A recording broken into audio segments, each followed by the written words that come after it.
it is a distinct privilege to have as guest of the Associated Student Speakers Program the very prominent anthropologist, Miss Margaret Mead. Miss Mead is particularly well noted for her works dealing with education, cultural change, and family life. The topic of today's address will be the cultural gap between the privileged and the deprived. Following Miss Mead's presentation, there will be an informal coffee hour, which will be in the Chancellor's Executive Room, Student Union 2408. And you'll find that right outside the main entrance of the Grand Ballroom. At this time, it gives me great privilege, and it is indeed an honor to be able to present to you today Miss Margaret Mead.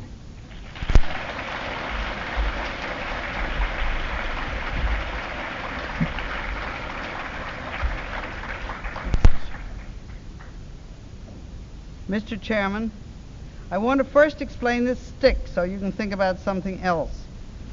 Because, especially in America today, but I think always, we made almost all of our points externally.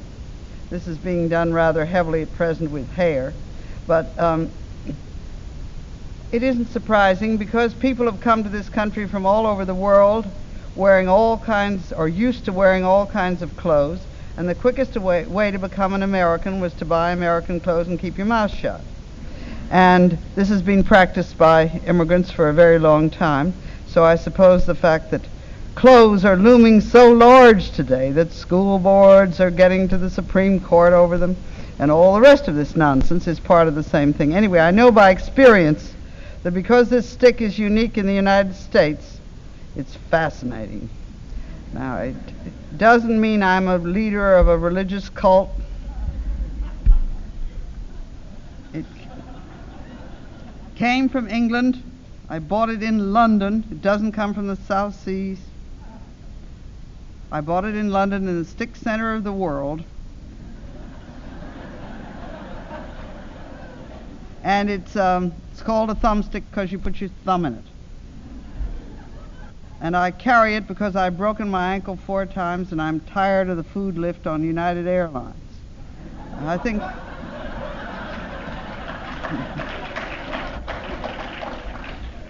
the last time I spoke here, in fact, I was in a wheelchair, and I'm tired of going around in wheelchairs.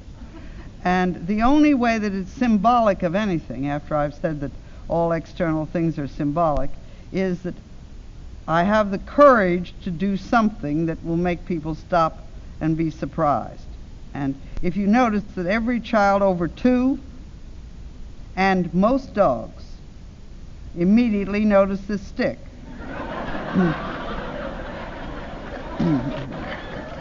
You'll realize that we are the most conformist nation in the world. I can carry this stick almost anywhere else in the world and 1 person out of 10 will notice it. We think we have variety, and you look around this room and you'll find girls with their hair done lots of different ways, and boys, maybe too. And it's all within a terribly narrow pattern of variation, with the nonconformity more prescribed than the conformity. Now, I think it's very important in addressing a student group to get a few things clear. As you always ought to know how old your speaker is, when they went to college, where they went to college, where they were in World War I, if they're that old, where they were in World War II, where they were in the Depression. And if you don't know those things, you don't know what they're talking out of, and you're likely to misunderstand almost everything they say, because their tone of voice is different depending. Now, I graduated from high school in 1918.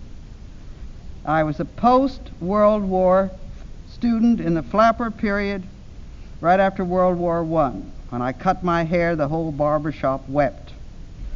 And this was a great gesture in those days. I came out of college just at the point when we knew that the League of Nations was going to fail, that the United States had welched on its commitments, having started it, that we'd welched on our relationship to the world, and that we were going to be condemned to another world war. And I went into anthropology because it was something that had to be done now, not later, because the people we needed to study were going to disappear. When I came back from my second field trip in 1929, my father said, "You have 10 years to the next war." And I was one of those peculiar sort of third generation academic children who believed what my father said. And so I spent the next 10 years working in the field as much as possible, so that I had very little to do with the Depression, very little to do with the pessimism and despair that developed during the Depression, very little to do with the economic determinism that developed in the Depression. I was out of the country during the Spanish War, which was very fortunate later, because most people who were in the country during the Spanish, our interventions in Spain or in our non-interventions of various sorts, got branded later as premature anti-fascists, which is one of those beautiful constructs that we're so good at. But I wasn't here, so I didn't have a chance to be a premature anti-fascist. And in World War II, I spent my time applying anthropology to international problems of our relationships to the enemy, our relationship to our allies, and some better understanding of ourselves, so that we could work better with national issues. And it's also important to realize in any tone in my voice that World War II was a war that everybody believed in, that everybody, all people concerned for the human race, believed in it, except absolutely ideological pacifists that, of course, consistently don't believe in any war. But there's a great difference between commitment to a particular war and pacifism, and this, I think, is not entirely clear at the moment. Now, what I'm supposed to talk to you about today is this concept that has reared its head in the last 10 years or so, as we've slowly discovered the degree of non-participation in American culture, first of the economically deprived, whom we've now decided to call the poor, which was a word that you couldn't use. In 1942, I remember an Englishman used the word poverty at a conference in Washington, and people were almost ready to run him out of the room. We only talked about the lower income brackets.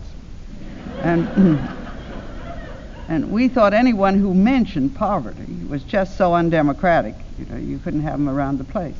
So by the end of the beginning of the 1960s, we were ready to face the fact that there might be something called poverty in the United States, although it's a very long way from what's called poverty in Mexico, in Oscar Lewis's books, for instance. But still, that we had some 30 million people who, either because of economic deprivation or economic deprivation because of racial or color discrimination or because of geographical isolation, had been cut off from participation in the mainstream of American life. Every once in a while somebody gets mad at the word cultural deprivation and says, I'm not going to have my children called that.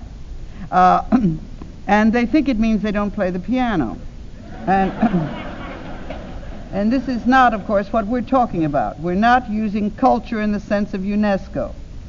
We're using culture in the anthropological, technical sense, which has now become widespread, to mean our whole culture, every piece of it, all the way from TV to the symphony, all the way from paperbacks of the cheapest sort and comic books up to the best edition we can produce of Shakespeare. And we don't mean by culture high culture or expensive culture or snobbish culture or old European culture or even old Chinese culture. We just mean culture, the whole living texture of Americans' lives. But this has been a country where we believe that everybody in it ought to have access to the whole.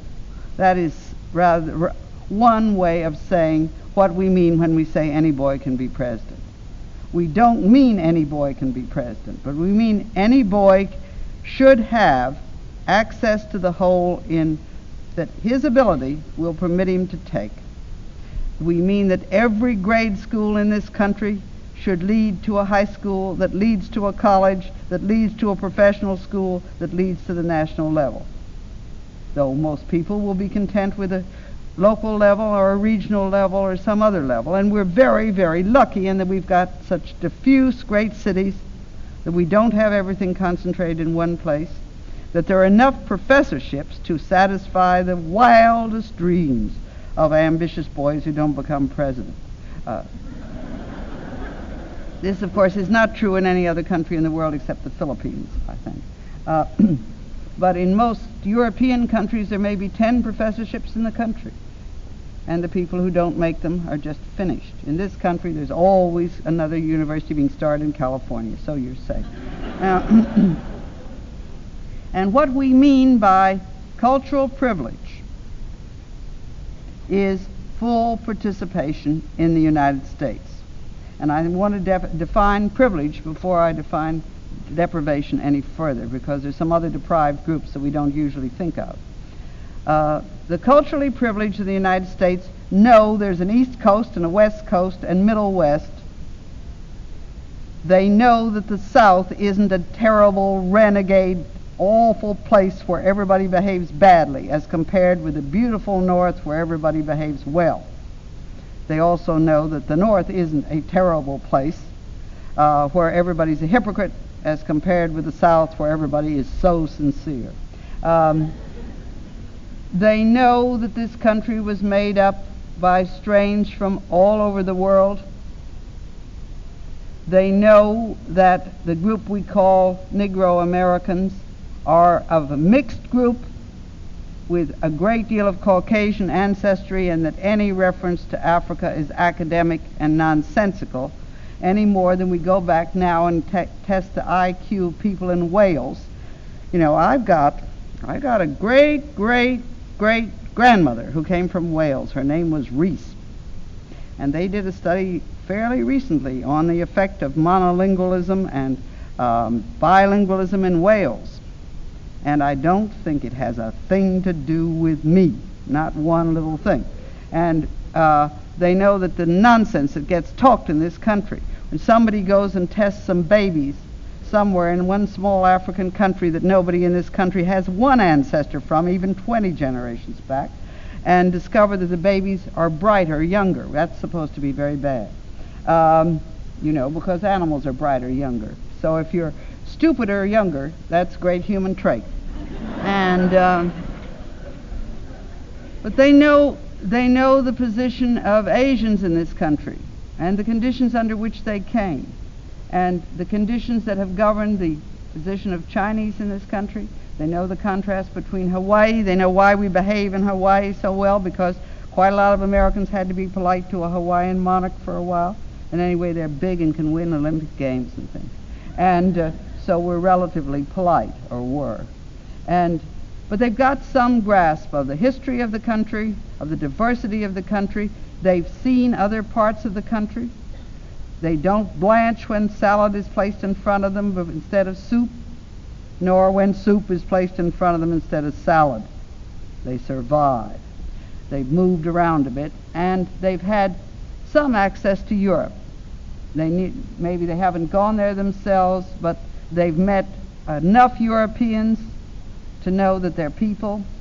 They know that other people do not speak bad English, but there are other languages in the world. They know that they know that this is not a glass. We call it a glass. And they don't think French is a translation. The French word for glass is a translation of the English word for glass. This is the sort of thing I mean by cultural privilege. That is, they are participants in the history and the present geography and composition of the whole country. They are literate enough so that they can find any book they want to find. They are free enough from snobbery so that they have a TV in their houses and are not trying to bring their children up in some intellectual ghetto. They're part of the country, and within being part of the whole, they can discriminate and select what they want. They're free enough from economic pressure to be able to select what they want to do, and not so free they can do anything they want, which is absolutely lethal for an American. The worst thing that you can really do for a young American is to give them an income of $3,000 a year. And that used to be the thing that made a great Englishman. But it doesn't make a great American. It just wrecks him. His professors won't help him because he has a little money. And so they say he doesn't have to get a job, or he doesn't need an assistantship. The means test, of course, turned their back on him for good. And he's just in a horrible position. The one thing you don't want is an income of $3,000 a year, unless we have a guaranteed income. When we have that, of course, it'll be fine for everybody. But in the meantime, it is not a privilege to have a private income as young people. It's a handicap. But it's a great privilege to come from the kind of family where they can travel on somebody else's money. And if they're working for an international agency, they can take all 5 children and the piano and the dog, too. So mobility, knowledge, imagination about what's going on, a recognition of all kinds of people as Americans, comfort and ease in the presence of people of all classes. So you just don't die if you have to go and sit down at a table that's set differently, either way, or isn't set at all. And so one can meet without embarrassment the members of any other group in the United States. These are the privileged. And one could say other things about them, but I'm not going to go further with them now.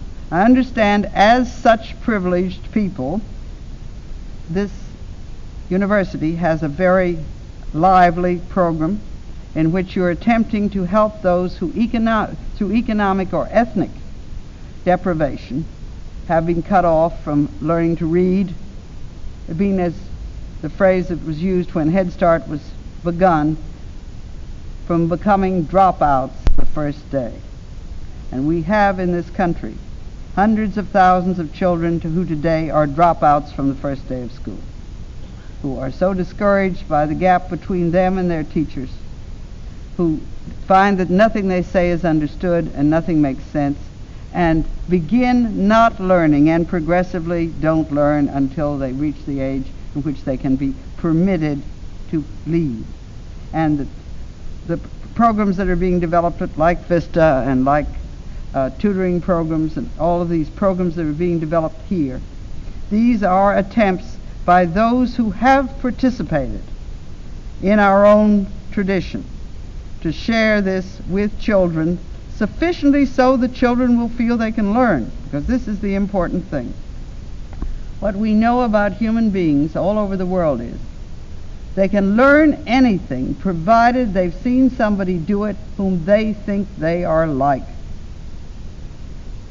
And one of the great lessons, for instance, the extent to which American Indians, after their initial educational efforts, were cut off from the rest of this country, was due to the fact that those who were being very kind to them nevertheless treated them as different and separate, and they had no one they could identify with. They were herded together in big schools by themselves.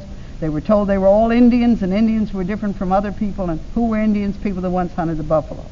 So they sat down and have been thinking for 2 or 3 generations about the buffalo that isn't there and the land that isn't there, instead of being made part of the mainstream of American life. I've seen in the deserts in Australia missions who've been there for 75 years, bringing the children in, the little Aborigine children, dressing them in nice little blue dresses, teaching them to read and write. And then when they're 16, they go out and marry and live just the way their parents did, because they never saw anybody. Any married couple live. They had only sisters and priests and monks, and they couldn't be either sisters or priests or monks. So they, in spite of all the love and training that went in, having no married adults except their parents to model themselves on, they went right back. Now, one of our principal jobs today is to sufficiently diversify the experience of all the culturally deprived in America so that they see a lot of people that are like themselves, that they can feel are like themselves, who themselves feel they're like them. And they see somebody who reads a book. Now, you can have generations and generations that you send to school and moan and groan over. But if nobody reads a book, and they never see anybody that reads a book, which includes most of their teachers, in bad areas, they never read a book either. They came from homes where nobody read a book, and they went through normal school and studied their lessons. But as far as reading a book, never enters their head in many cases, because we put the worst teachers in the worst areas. We hopefully are going to correct that. So that what we need is to present to all of these children and young people growing up a diversified picture of what they could be because they are the same kind of people. And this is the absolutely essential component in any program like VISTA or tutoring or anything else.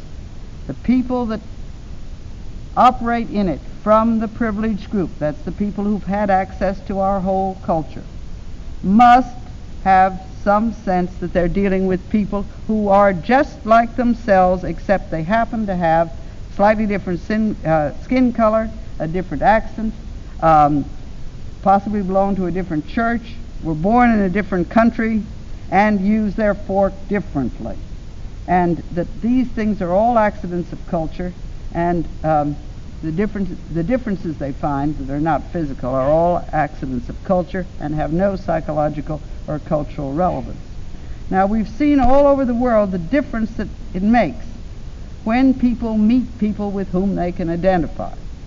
The people that I started studying in New Guinea in 1928 and who skipped 2,000 years in 25, skipped it when they met the American army that didn't take the trouble to discriminate against them. Now, it wasn't any better than any other group of Americans, except that they were physically fit and of an age and mostly male. But they hadn't any other qualifications of virtue particularly. But they were in an Australian area, and Americans have always been very nice to other people's natives. And we only discriminate against our own. And in Washington in the 40s, the one way that it was perfectly safe to take a Negro guest into a segregated restaurant was if he could speak good French. Sometimes it was very useful he could swear in French, too, in case there were any episodes. And then the manager would scrape and bow. He's not one of ours. It's only American citizens we discriminate against. Thank you very much. So when the American troops in Manus, and that was our biggest base between Pearl Harbor and Guam, got there and found a lot of very lively natives whom the Australians had classified as people who would never, never, never be anything like themselves, and were to be governed, of course, with humaneness, and the missions were saving their souls, but they didn't invite their bodies to dinner. And so they had no notion when I was there in 1928 that they would ever share in the culture that they had seen presented to them by white people. And then during the war, first they saw the Japanese also had a lot of this technology, and that was rather helpful because they were captured by the Japanese at one point. And then they saw the American Army, and the American Army didn't try to convert them or improve them or tax them or do anything except go fishing with them. And they put them in the chow lines and fed them ice cream and ham running together on a plate. And the Australians said, how in the world are we ever going to get them back into a proper docile state to work for £1 a month and the kind of rations they have after the war? But what they had learned was that they were people.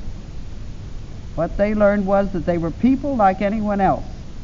They thought the Americans were wonderful, so 1 million people all alike, and there were only 2,500 of them. They've set out to remedy that as rapidly as possible, which doesn't improve the population explosion. But once they felt that they were part of the system, they came into it. And my little village that has had a school for 10 years now has the highest academic ratio in the whole territory.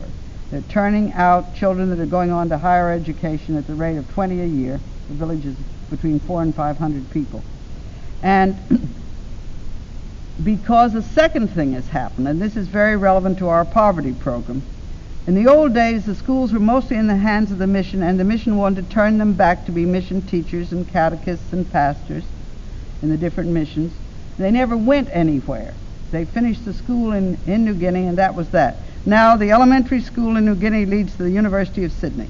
And you can take children whose fathers were cannibals 10 years ago, naked cannibals, who are now going to school in 2 or 3 years in very nice little white shorts and shirts. They'll be going south to school, and some of them will have a chance to go to the university. And every little child in that bush village knows that there's going to be a university in New Guinea and some of them may be able to go to it. Now this is trying to eliminate cultural deprivation, making people part of the whole and making them feel that they're part of the whole. Now we have some other groups of culturally deprived in the United States, and they're not deprived by poverty.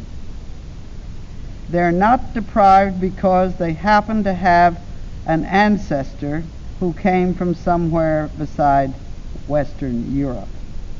They're not deprived because they belong to a religious minority. We know they don't belong to a minority because the only group in the United States that isn't spelt with a capital, and that's how you know you belong to a minority, is white, middle-aged Protestant men. They're human. Everybody else spelt with a capital.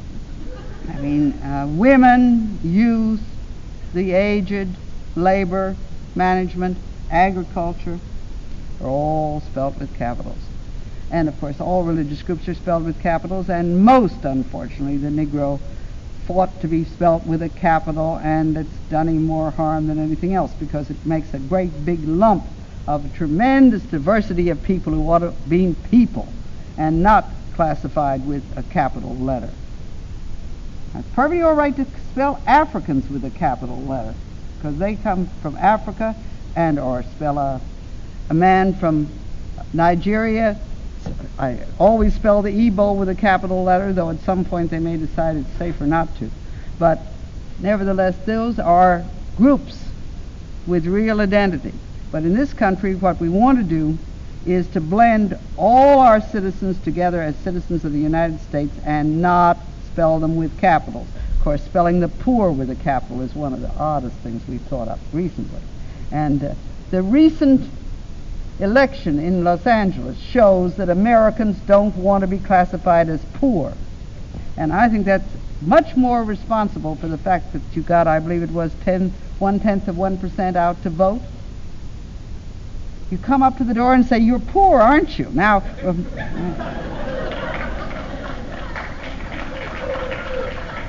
Americans don't define themselves as poor. They're unfortunate, they're low down, they're no good, their old man drinks, they live in a terrible spot. Neither their old man nor their old lady's any good. But they're not the poor, and any more than they're lower lowers. Lower lowers classify themselves as good as anyone else. And so spelling them with a capital didn't help much to get the vote out. And I don't think we're going to do much until we have some way of localizing responsibility in geographical areas. Because if you take a block full of people, they may be, quotes, apathetic, though that's usually just an excuse. The apathy of other people is a name for our failure to solve a social problem, not much else. But they haven't voted, and they don't want to vote, and they don't think it will do any good, and they think City Hall's all run by a gang, and they'll never have a chance anyway, and nobody ever listened to them, or maybe they even think the only thing to do is to take to the streets. But if you tell them that on that block somebody's going to be elected, you'll be surprised how rapidly people will focus on preferring Mr. Smith to Mr. Jones. And there's no place in the world where you can't get political participation once somebody's going to get elected from that block, from that group. And this is the sort of thing we're going to have to do. But to go on from this point of capitalizing groups, which stereotypes them and gives them stereotyped attitudes and gives other people stereotyped attitudes towards them. Of course, we may just capitalize men, and we may also capitalize the middle-aged. They certainly have a grievance. They're carrying the heaviest burden of any group in the United States today. So we may have a medical profession called mediatrics, and men in middle years may be called MMs, and we can refer to them in the newspaper, and then we will have really achieved our aim, a country entirely composed of minorities. And of course, which is the way most people think. Now, the other minority that I want to speak about just briefly, name to you, are any group of Americans who live in a one-class, one-way race, one religion, segregated group. And this type of segregation has grown and grown since World War II. It grew not by anyone planning it. It wasn't other people who said you can't live here or you can only buy property here, as happened with many of our segregated ethnic groups. It came out of people's sudden affluence and a belief that they could get away from their slum neighborhoods, they could have a better life for their children if they moved to a suburb. And of course, when they got to the suburb, they found everybody else from the same street was there, which was very disappointing. There was nothing there to give them any real grasp on a better life. If they'd moved to a small town in small groups and become part of a small town, their children would have gone to high school with all the other children. They'd have fitted into the community. They'd have gone to diversified churches, and they'd become part of the American scene. Instead, they've moved into these sterile miles and miles and miles of salt boxes spread out over the horizon. The people next door don't know any more than they do. Nobody knows anything except what they brought with them. They came from underprivileged parts of the city. Most of them, great proportions of them, had parents who worked so hard that they didn't have time for much participation in society. So they moved to a suburb, buy property, so their children will go to good schools with nice people and vote against the bond issue. Which sums up the degree of cultural deprivation. They don't even understand local school economics. And they somehow think they can have a good school and vote against the bond issue. This is a belief that is shared by large numbers of people now in various parts of the country that have no knowledge of the relation between local responsibility and the benefits they want for their children and their older people in the community.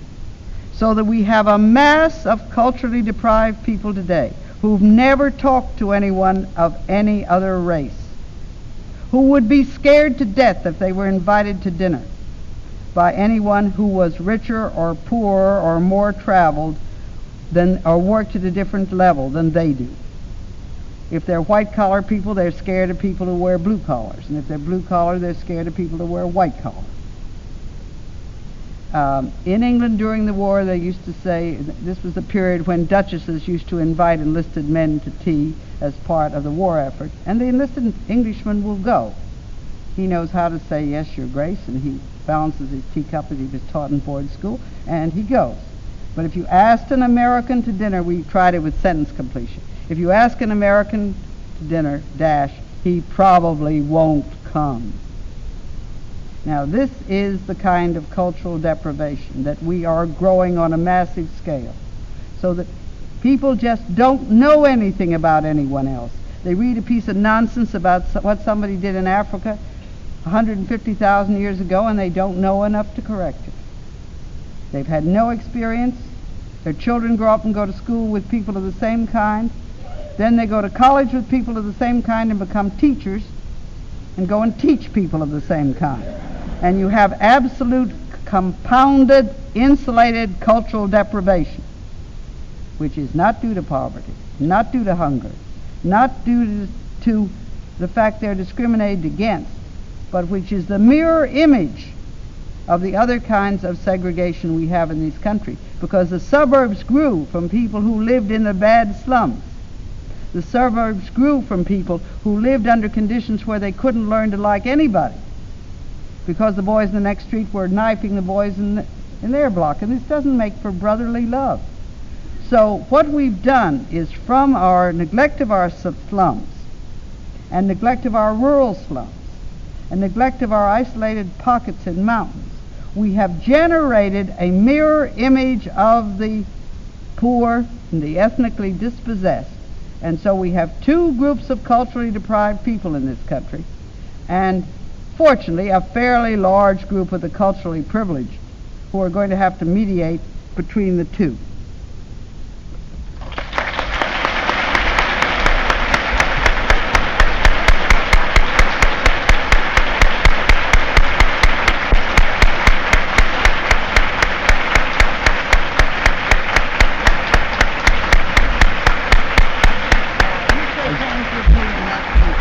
Okay, I just want to thank you. Ms. Mead, on behalf of the Associated Student Speakers Program, I would like to thank you for taking time out of your very busy schedule and appearing before the student body. I'd also like to say that instead of the coffee hour being in 2408, knowing the tremendous response that we're going to have, it will be instead in the men's lounge next door. Thank you.